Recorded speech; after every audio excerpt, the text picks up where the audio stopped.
Nataka nafundisha jinsi ya kutengeneza steaming itakayojaza nywele zako. Hapa nina kitunguu saumu,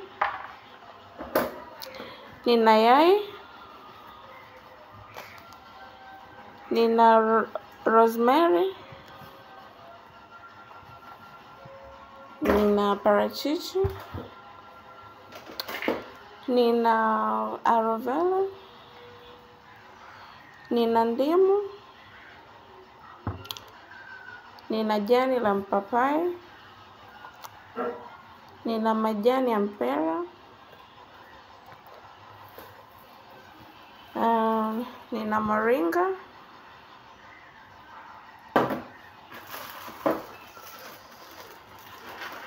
alafu nina cloves.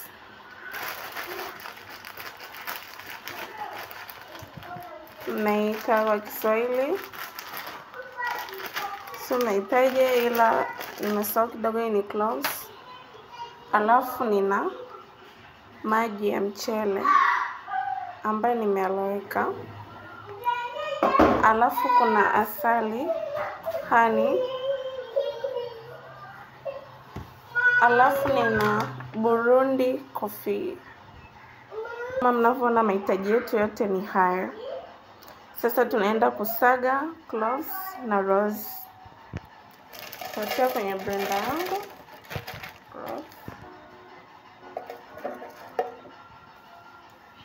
Then nachukua moringa.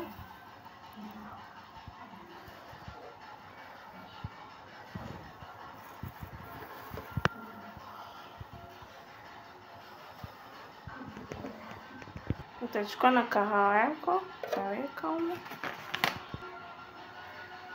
Vijiko viwili vya kahawa na garlic au kitunguu saumu utaweka. Kisha utaanza kusaga.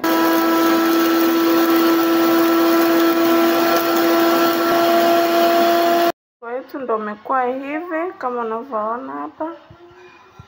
Utaweka kwenye chombo chako ili uweze kuandaa. Then utamenya parachichi lako vizuri. Then tutaweka parachichi letu.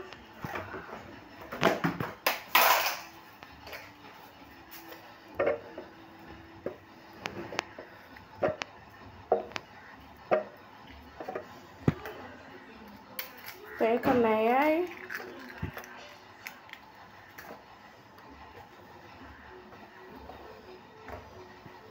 Tutaweka na ndimu ili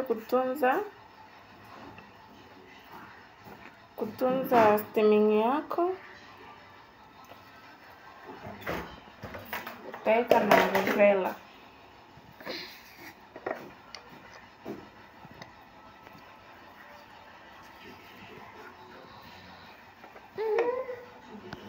Mimi naamua kabisa ulivyokuwa mchuga.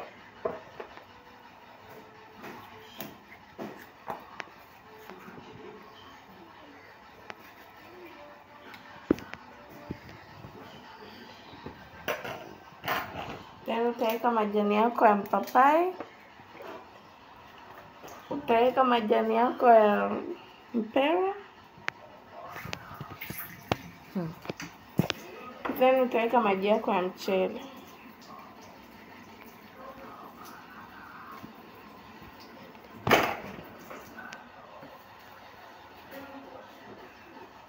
Utaweka na asali. Mbona mwaga chini? Then tutaenda kusaga.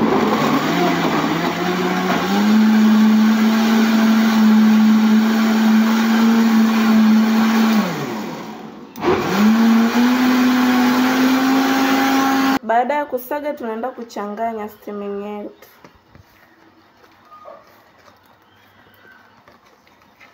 Steaming ya kukuza nywele. Kama unataka nywele ndefu,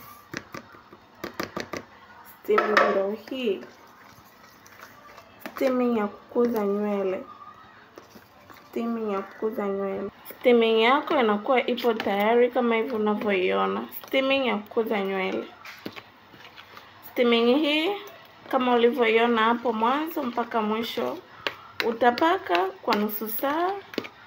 Steaming unaweza kutumia wiki nzima, unaweza kuitunza kwenye friji. Tumia, utaleta mrejesho hapo chini. Comment ni follow upate mengi zaidi ya kukuza nywele. Kama unahitaji nywele zijae, steaming ndio hiyo.